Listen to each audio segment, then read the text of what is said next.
where do we get our value from?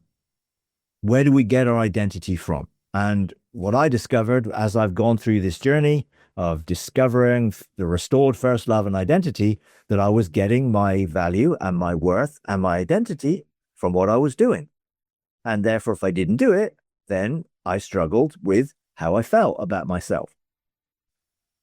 So we've been looking at restoring first love, and we've been looking at the 6 aspects of marriage in the Old Testament that God showed to Israel, that he wanted them to come into a marriage relationship with him. They failed to accept that marriage invitation, and then they set up a Hebrew marriage system based on what they thought God had done to them, but with something missing: relationship.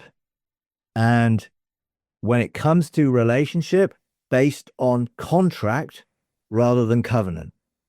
So we saw the garden, Lakar, God drawing us into intimacy, revealing his love for us. Segula, the dance floor, where he entwines with us and reveals to us our wonderful identity and destiny. The mikveh, the soaking room of preparation and transformation, where he prepares us to be able to come into his presence.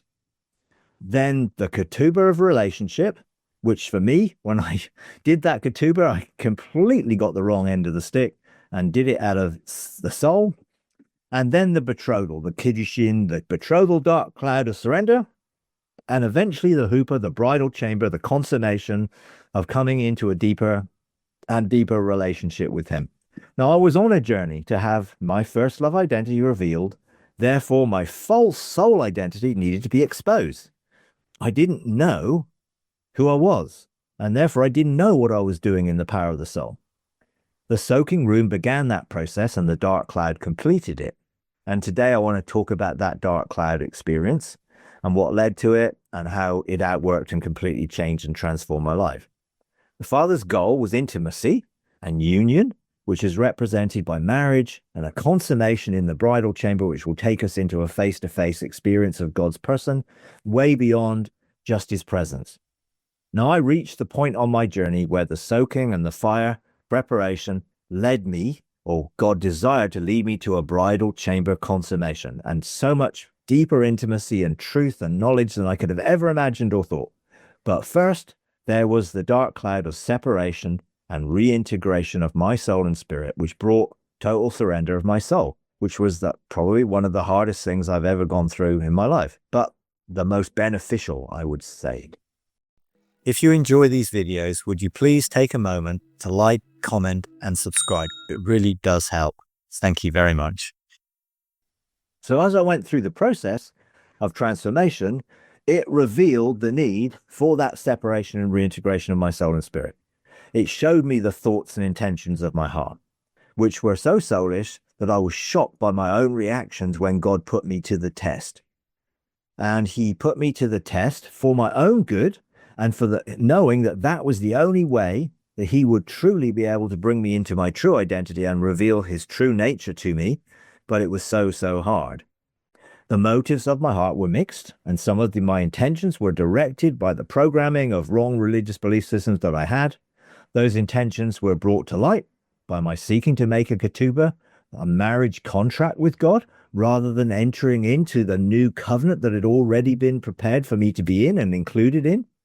The whole process was flawed from the beginning and showed up the root of my soulish intentions. So the Father used those stages of that process to help me see my soul's perspective of itself, as opposed to my true and authentic self made in his image and in his likeness as a son. And the ketubah highlighted that. As I shared last time, the flaws in my thoughts and intentions were revealed when I made a contract and made demands of God, rather than surrendering myself to relationship with God and trusting him. And that's the problem with a contract. It doesn't have trust at its heart. You make a contract that says, if you do this, I'll do this, and these are your demands and these are my demands, and we're going to agree this, and we're going to form this contract, and if anyone breaks that contract by not fulfilling those obligations, then that is marital unfaithfulness, and that could be the end of our relationship, because our relationship is not based on trust. Now, that's what I discovered in this process. My relationship with God, although I would have said absolutely categorically I trusted him, was not based on trust. It was actually based on me being rewarded for what I was doing and me and getting my identity from the works that I was doing for God. And none of the things I was doing was wrong.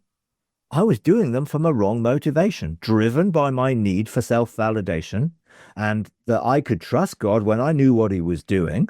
If I didn't know what he was doing, I couldn't trust him. I didn't know that. So God had to reveal it to me, and he revealed it in such a way that it absolutely shocked me. So some of my intentions were definitely performance-driven and not pure. So my dark cloud experience will be different from yours. You may not have a dark cloud as I did, going into darkness and not being able to see anything. Yours may be different. People share their stories of what God did to bring them to a point of deeper relationship.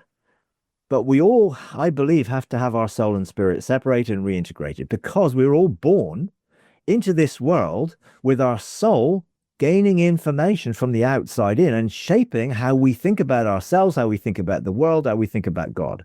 So everything came through our physical senses, and our soul interpreted it and created a worldview belief system around what we have been taught, brought up with, experienced in life. And some of us who've been brought up in religious systems, then they're very religious in belief systems that we have. But we've also been brought up in the education system, and therefore we've been taught various things. God wanted to bring me, and he wants to bring each of us, into the bridal chamber for consummation, to meet with him, the Father's person, face to face. For that to take place, he needs to reorientate our relationship from spirit to soul, not soul to spirit, so that we can be joined to the Lord in one spirit with him. So after a period of soaking and fire from sort of August in 2011, I had that sort of soaking room experiences. But from August to October 2011, in times of worship, corporate worship times, I started to experience being in a thick, dark cloud. I didn't know what it was. I wasn't frightened, but I was confused and sort of slightly disorientated by it. What was going on? Well, why was I having these experiences? What was happening? I asked lots of questions. So I looked to find out, well, what are dark clouds all about? I began looking into the significance of dark clouds. I found that God hides within a dark cloud to protect us from the intensity of his presence before we're prepared and ready to meet him face to face. So this is God protecting us, but also preparing us and drawing us into his presence by going through a dark cloud of trust. Will I trust to go through this dark cloud to enter into his presence? Or will I back off and be afraid and run from that experience? Deuteronomy 4:11, this is the experience that the Israelites had. You came forward and stood at the foot of the mountain, and the mountain was burning with fire to the heart of the heavens, darkness, cloud, and thick gloom. And of course, they were afraid. They'd spent 400 years not really having a relationship with God, in bondage in Egypt. And now they came out, they carried with them so much of that Egyptian control and manipulation and fear that was on them. And therefore, they were afraid of God. And they failed to come into the mountain, up the mountain, and experience God, even though he invited them. 2 Samuel 2:12, he made darkness, canopies around him, a mass of waters, thick clouds of the sky. 1 Kings 8:10, and it happened that when the priest came from the holy place, the cloud filled the house of the Lord, so that the priest could not stand to minister because of the cloud, for the glory of the Lord filled the house of the Lord. Now, when we think of the glory of the Lord, we tend to think of light. But actually, God had to protect them from his ultimate glory, his essence, his intense light. Solomon said, the Lord has said he would dwell in the thick darkness. So Solomon knew that this cloud was protecting them. Even that cloud, the people there couldn't even stand. It was so heavy with the weight of God's presence.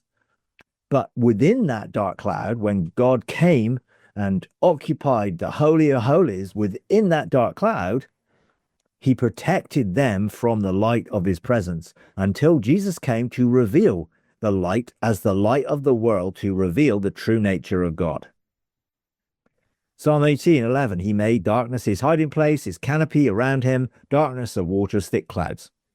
Another version, the Passion Translation, said, wrapped in thick cloud darkness, his thunder tabernacle surrounded him. He hid himself in mystery darkness. The dense rain clouds were his garments. Now this is something that is an invitation that God calls us into to see if we trust him. Are we willing to go through the dark cloud to come into see his person? Psalm 97:2, clouds and thick darkness surround him. Righteousness and justice are the foundation of his throne. So why does God hide in a dark cloud? Without the dark cloud, he is unapproachable light. But he wants to prepare us to be able to come and approach him in that light. And eventually, when I went into that light, having been prepared and having gone through the dark cloud, I couldn't stay in there for a fraction of a second. It was too intense for me at that time, because the process of deconstruction and renewal of my mind was continuing.